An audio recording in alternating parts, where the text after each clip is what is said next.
everyone, One Spittin here at the Battle Report. So we go to Game 3 of Southern Assault 2015, my Bretonnians versus a Demon Army. So if you watched my last game, I had a matchup that I felt was very much in my favor. This one, when I saw what my opponent had, I was like, this is not so much in my favor. I mean, the one thing I like is that he doesn't have tons of units on the board, so at least I can kind of focus on things, but he's got some really nasty things that deal very well with Bretonnians anyway. So let's go through his list. Starting at the far left, he's got a Bloodthirster of Khorne. So this thing has like 7 attacks, strength 7, weapon skill 10. He's got always strikes first, and Obsidian Blade, I believe, means it ignores armor save, I think. And even if it didn't, at strength 7, it pretty much does. So this is the kind of guy that if I get in a challenge with my general, we would strike at the same time, but he will almost certainly kill my general, and my general is not necessarily likely to roll that magical 6 that doesn't get ward saved. So very scary Bloodthirster there. He's got a biggish unit of Bloodletters and Banner of Swiftness, I mean, whatever. Got the Herald of Khorne in there. His sword, you cannot take armor saves against it.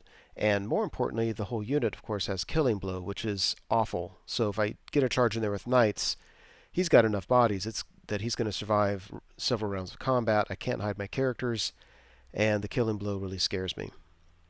So not ideal. He's got a unit of Pink Horrors. Got a Demon Prince back there. Always strikes first sword, +1 wound, so he's pretty scary. He's got 4 Beasts of Nurgle, and then a unit of Harpies. So on the far right, got some archers. I've got my +1 movement Knight of the Realm unit with my virtue of impetuousness, so plus d6 in the first turn I charge. So that thing, I'm going to go to the right of the impassable terrain, and it should be able to get in combat very quickly. My concern is, even if it gets in combat with those Beasts of Nurgle, those things, 4 wounds each with 4 up regen, are just really tough to shift. I've got my other unit Knights of the Realm, has a standard of discipline, my general and my BSB. They both have 1 up rerollable armor saves, which doesn't do a lick of good against my opponent's BSB or the Bloodthirster.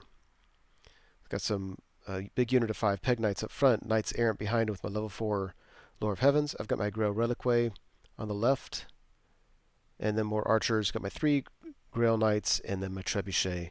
Grail Knights I don't have a lot of purpose for. Now my opponent also has 2 units of Fleshhounds, so my plan is just to keep these guys back here to deal with them, but you know, you can bring the Fleshhounds in wherever, so the best I can hope for is to have my Grail Knights in position where the Fleshhounds pretty much have to charge them instead of charging the Trebuchet, and that's pretty much the most I could hope for, I think.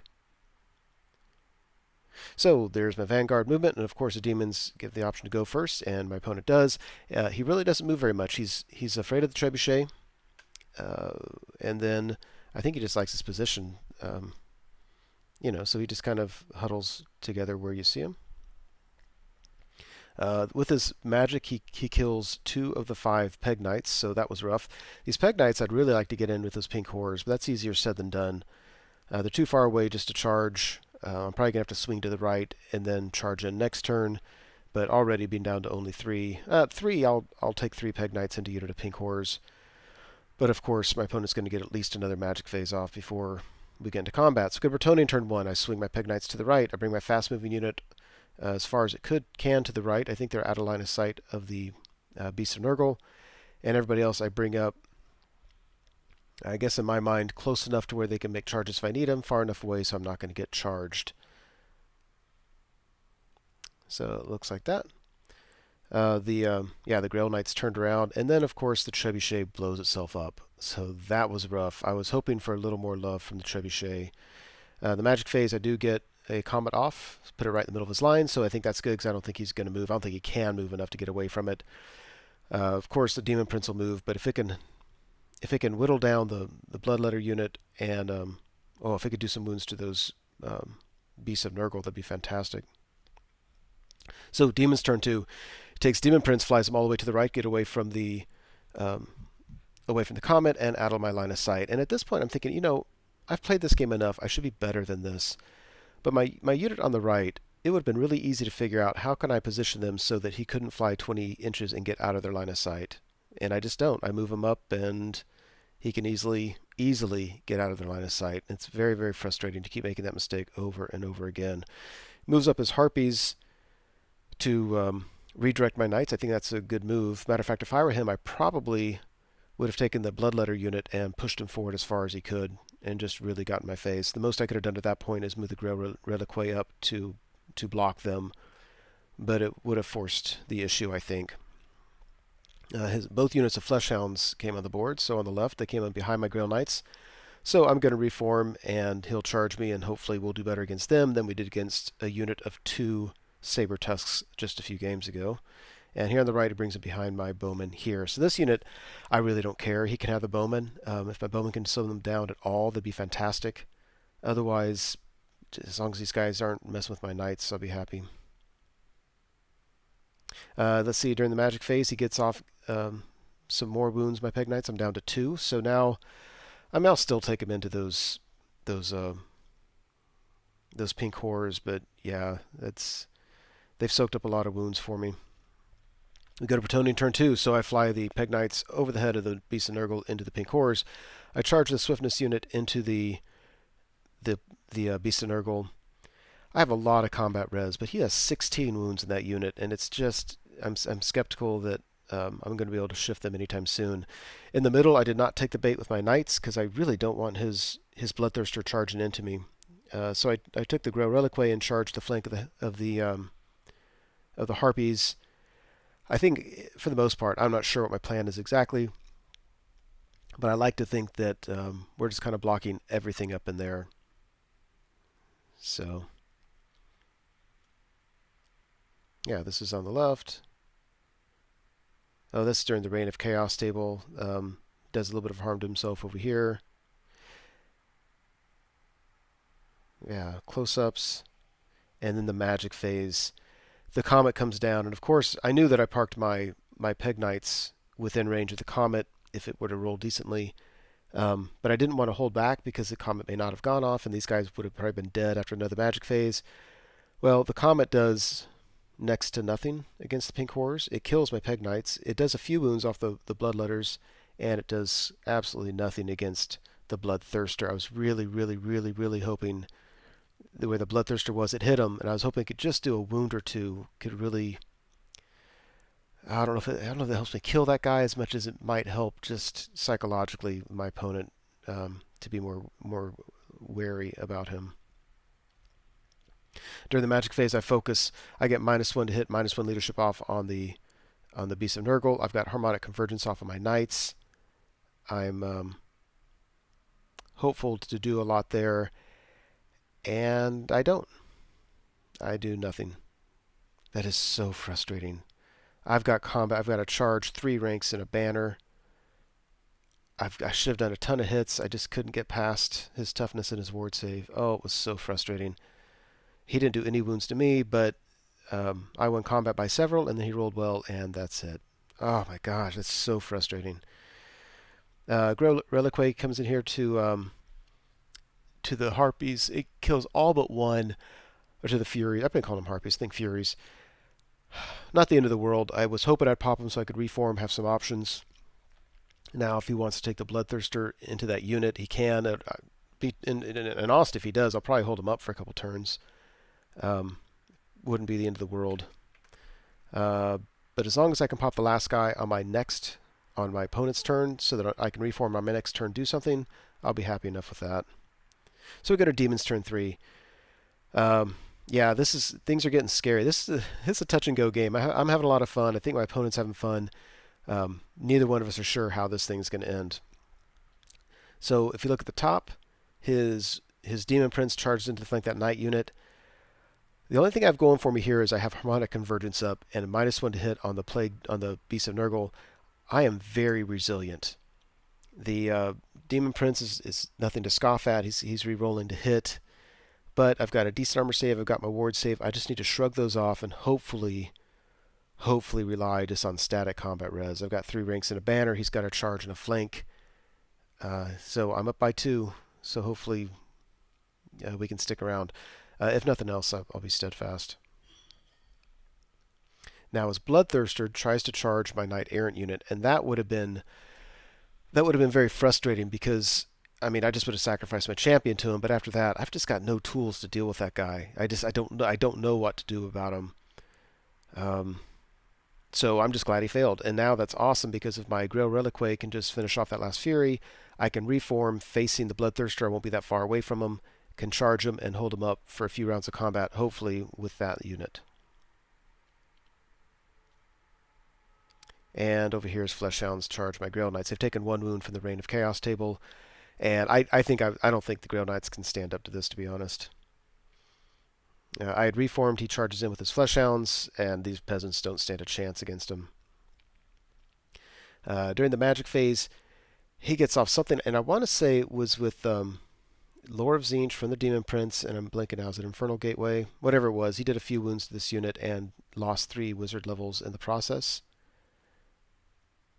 And we go to the combat, and I only lose 1 Grail Knight. My Grail Knights do 3 wounds to the Fleshhounds. I thought that was, well, I'd take that back. That, between combat and the instability test, we do 3 wounds to the Fleshhound. So that went probably better than I thought it would. I'm still skeptical that I'm going to win this in the long run. Over here, I knew the bowmen were sunk, and they got away, so that's probably about as good as I could hope for. And that worked. So the last Fury died. I reformed the Grail Reliquary. They're going to charge the Demon Prince, and until he can do, I'm not counting it, but probably 19 wounds, and I've got that beautiful 5-up ward save. Until they can do 19 wounds to me, we're going to be stubborn 10 rerollable and just holding him in place. And if I can just hold him in place and pick on the rest of his army, I will be happy enough. And over here, he charges in. He does a couple wounds. I think I do 1 wound, and for the most part, it's just a push. So I'll take it. I don't know what my solution's going to be there. One solution with Bretonnians is just a charge with Knights, so we're going to try that. So here on the left, Grail Reliquary charges his Bloodthirsty. Very, very happy about that. Here on the right, General BSB, big unit Knights into the flank of his Beast of Nurgle. So we're in a challenge with my champion in the existing combat, the one the Demon Prince is in. We have a challenge between my champion and one of his beasts. But it's not the one on the end. It's the one second in. And if my opponent were thinking about it, what he should have done is accepted or issued with the one closest to this unit. That way, when I came in, I couldn't do any wounds. I'm going to take that back in just a second. There's a caveat there. If I couldn't do many wounds, I would have to rely just on combat res. But one thing I didn't realize after playing years with Bretts, until somebody pointed out recently, is when you hit in the lance formation, all of your knights in the second row back, they have to go against rank and file. They can't allocate their attacks. So I would have had a lot of knight attacks anyway. Regardless, I'm very, very hopeful. With all this combat res and with the attacks I'm going to get, I really, really, really need to finish both these units off. Otherwise, I'm going to charge in the flank with his Bloodletters, and that's all she wrote. After combat, and it works. Oh my gosh. Oh, there was some holding of the breath there. And you can see his Demon Prince was able to do a few more wounds to the unit on the top. I still have my Paladin up there, by the way. But through combat res and some poor instability test, just popped them all. I want to say that my general got heroic killing blow off and killed one of the beasts outright, and then I just had a few more wounds, had tons and tons of combat res. So the bad news is I really can't avoid his Bloodletters, and that's, I think, extremely, extremely to his advantage. So I feel like I'm just doing the best I can, but not a whole lot of left I can do. Meanwhile, the Grail Knights are living up to their name for the first time ever since I've played them. So, yeah, now I think maybe I do have the advantage in that fight in the long run. We go to Demon's turn 4 as Bloodletters charge my general's unit. I'm very, very scared as Pink Horrors just walk right up to the face of the Knights. They're going to cast Blue Flame or whatever on them and try to do some damage. He knows he can't avoid the charge, so he's going to make me take a bunch of dangerous terrain. Probably did the only thing he could do there. These Fleshhounds on the right charge my archers. I, of course, had to flee, and he caught them. So they're pretty far away from the action, so that's I'm not too worried about them. and I am definitely worried about this. I can tell you that I issue a challenge with my general because you can't count on getting killing blow against the BSB and kill him, and he can always get killing blow against me. But in a challenge, at least I can avoid the attacks from all those other rank and file guys. Well, my opponent just refuses it and takes his BSB to the back of the line. I'm like, darn it, didn't think about that. All right, well, nothing I could have done. So we're going to hope that he doesn't roll sixes to wound. During the magic phase, I think he actually miscasts, and I think I shrug it off, and he takes some wounds to his pink horrors. I don't think it matters in the long run. Over here, the battle's just a push. And the Gorilla, I'm loving this thing. I'm loving it right now. They're taking wounds. They're shrugging off a fair amount of 5-up ward saves, just shrugging them, taking some wounds. But you know what? The Reliquary itself has 6 wounds, and it looks like there's still 5 guys left. Just the longer they can hold that guy up, the better. After combat, yeah, it wasn't too bad. I'm really surprised. He did 1 wound to my general, and otherwise we just kind of stuck. He didn't do that well in combat. And I thought this was game over right there. So I'm like, okay, well, looks like there's hope, maybe. So we go to Bretonnia turn 4. Knights Errant plow into the flank of the Bloodletter unit. Knight of the Romeo at the top just plows into the pink horrors. That one I'm certain I'm going to win. The one with my general and the Knights Errant, I'm not going to win it this round. I'm hoping to do enough wounds that I can just get a lot of combat res and get that unit really whittled down. But the problem is, they get to strike first and they have killing blow. He gets lucky there. He gets to do a lot of damage. Here on the far left, the bowman charged the flank of that fleshhound. I'm hoping just to get combat res and pop the damn guy, or just with all those attacks, hopefully just slide through one last wound. Yeah, there's that. I'm gonna have to go back one. Sorry about this. Go back 2. Yeah, so that's pre-battle. And this is a weird picture I reached over, but this is just showing that in the magic phase, I got the comet off. And yeah, I put it in a very risky position. I mean, basically, I'm just trying to get wounds on the Bloodthirster, which is funny because he's got a 3-up ward save against magic, but I don't know. I just have to do something. I have nothing else to deal with him. Yeah, the Fleshhound dies, so that's nice. Ended up coming down to an instability test, and so the extra combat res did make a difference, so he died. So way to go, guys. Here I made a big mistake. I should have reformed my Grail Knights facing north, so they could march up and get in the deployment zone. It would have got me an extra victory point at the end of the game, battle point at the end of the game. I just wasn't thinking. There was no reason for them to face south. I just wasn't thinking at all. Yeah, Crow Relic weighs down to 6 wounds. 6 wounds. Hold on, please, for the love of the lady, hold on, please. And after combat, it went about as well as I could hope. This time, I think we are in a challenge. I don't remember with whom, but somebody's in a challenge with this BSB. BSB's still alive. We just pop a lot of bloodletters, and now it's looking more manageable, especially if that Reliquary can survive. Yeah, I want to say a couple rounds of combat may not be possible. This was very, very frustrating. My knights go in there. I've got a charge. We both have a banner. I've got a rank.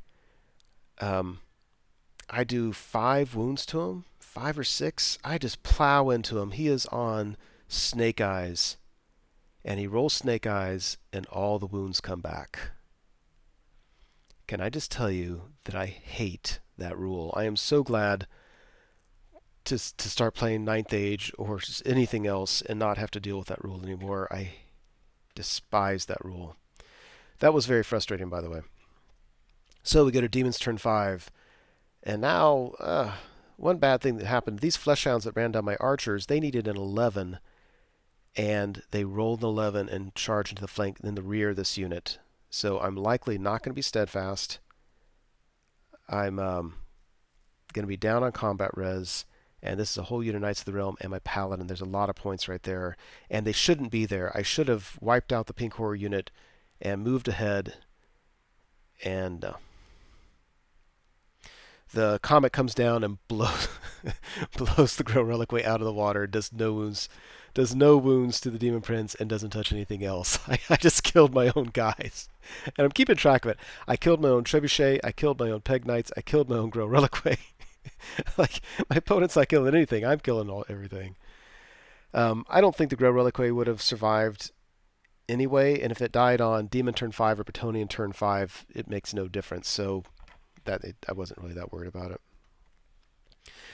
After combat, yeah, we're in a challenge with my general and his BSB. I get off Killing Blow and he gets a ward save. He gets off Killing Blow and I don't get a ward save, and my general's dead.